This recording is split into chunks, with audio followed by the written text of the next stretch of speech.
Mexico. What the hell happened? Have you ever been at a stage in your life where you thought things just couldn't get any better? Yep, we know it's rare, but we were there just 2 short weeks ago. After 10 months in Europe, Australia, and New Zealand, we were back to our happy place. A full month in beautiful Cabo San Lucas. Absolutely nothing to do but enjoy the beautiful beaches and the gorgeous weather. Only one small issue to deal with, and that is what brought our world crashing down around us. So the issue at hand was that I needed to get a colonoscopy. I had tried in Canada, and for years my doctor kept on saying, well, it's going to take 2 years or so to get it.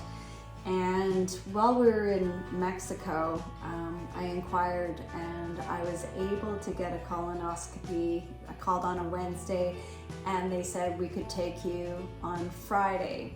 And it's important to get a colonoscopy because for me, it runs in my family, colon cancer. Yeah, so off we went, and I've had 2 done myself, and I just assumed it would be the same as me. In there an hour later, you know, everything's fine. We'll see you in 5 or 6 years for your next one. Wasn't the case. I'm sure the memory will be with me forever. Jill laying unconscious in an operating room bed. She actually looked quite at peace. But then there was me, staring into a large monitor. The doctor's words still reverberate through my head. We have found a huge polyp and it looks really bad. We're going to do surgery now to remove it. I was then escorted back to the waiting room. I sat in that waiting room for, 2-3 hours, and my mind was just racing, and finally they took me back in to see Jill, and she was laying there in the same bed and in extreme pain, and I'd never seen her like that before, and I just felt so helpless. Yeah, when I came out of the anesthetic, I think I was in shock. I've never felt pain like that before. My whole abdominal pain, it was so severe, and it just wasn't going away. Yeah, and the doctor added that this is not normal at all. There should be no pain after a colonoscopy. To make matters worse, the surgeon then took me to a TV monitor to show me exactly what they had done. So he showed me on the monitor exactly what they had done. You could see how they went in with the cutters and removed the polyp. And there was some bleeding, and they tried to sear it with some type of heat machine, and they were unsuccessful, so they went in with these little metal clamps and just sort of sutured the wound up. It seemed to work, and so as he showed me all this, I looked over and I said, is she going to be okay? And he looked back at me and almost angrily he just said, no, this is really bad. And it just unbelievable. And to make a long story short, Jill was taken in an ambulance to H+ Hospital in extreme pain.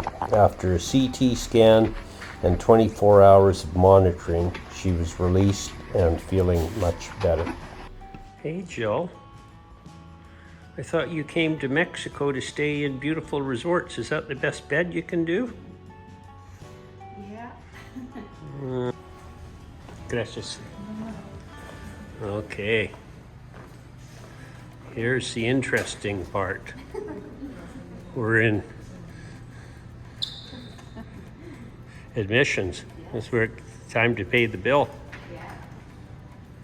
Time And as per usual, the polyp was sent out for a biopsy, and now the waiting game.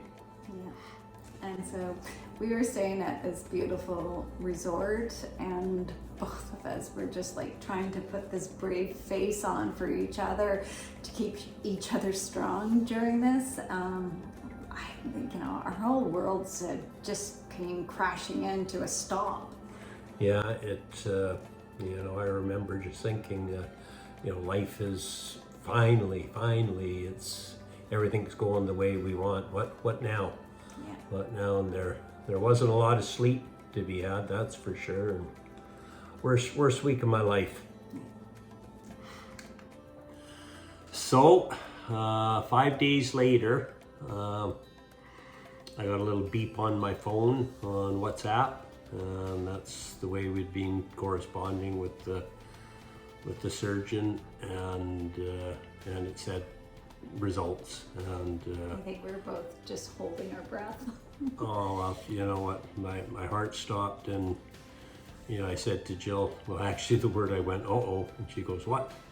Yeah. And I said, it's the results, and I said, can you read it? I just couldn't deal with that. Yeah, so we sat down together, and it's a 6-page report, and mixed between Spanish and English, and a bunch of medical jargon, and that neither one of us understood, and reading through it, and finally the last line, I'll read it word for word, the only sentence that we really understood. No malignant neoplastic process identified in the examined specimen. So Yes. it's funny, I get goosebumps now just reading it again. But it was maybe it was the 5 days that we'd gone through. But you would have thought there would be just a massive sense of joy, but it was I was numb. Yeah. I was numb, and so through it all, we really appreciate what we have today, and it's been a real valuable lesson that I've learned anyway, and namely how special this lady is, and I couldn't imagine her ever getting sick. So You're stuck with me. yeah. Yes, I am. Thank goodness for that. Anyway, it was a pretty wonderful, best sentence I've ever read in my life. Yeah. So I'm sure some of the viewers have been through a similar process, and never pleasant, but in this particular case, it was just terrifying for us both, and it might have been a language barrier with the doctor, but the the adjectives he was using to describe this bloody polyp, Huge. and huge, and this is really bad, and I'll tell you, it just had us terrified. So what have you learned from it all? Yeah. Well, what have I learned? I am so, I think we both feel this, is that we are so convinced the decisions that we've made have been the right decisions to live your best life, because life is fragile, and just in this moment, I didn't know if everything was going to come to an end or what. It can change so quickly. Yeah. And I love the life that we're living, and I don't want to stop that. Yep. If the way I look at it, if there's something you want to do today, don't wait till tomorrow, because none of us know if there's going to be a tomorrow. And so it was just a real wake-up call for both of us. Yeah.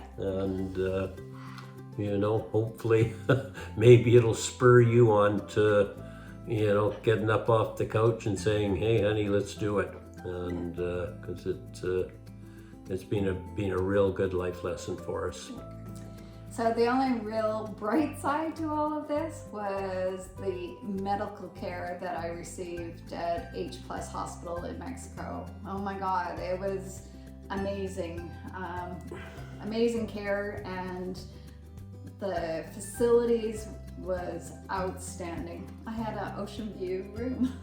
Yeah, they took pretty good care of her, and I was shocked when they wheeled her up to the room, and that was another nice thing. There was no 24 hours in emergency, or No. Within an hour, once they did the processing, boom, they wheeled her into this beautiful, huge room, private room, and even had an ocean view. Yeah. And it was well equipped for visitors. There was even a pull-out couch if you wanted to stay with people, and all the staff. Thank you, everyone at H+. You're all amazing. Right from the Absolutely outstanding, and I think for Americans and Canadians particularly, you can get great health care outside your countries. Yeah, that's for sure. So, the one plus. Yeah.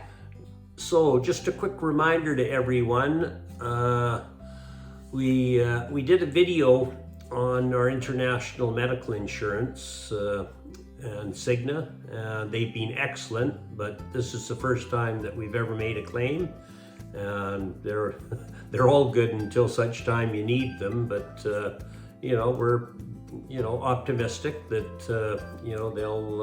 they'll be good, but we're finalizing all the details of that right now, and as soon as all the numbers come in and we get settled with them, we're gonna let you guys know. We'll do another video as to how they handled it, and so we'll continue to share our journey with you.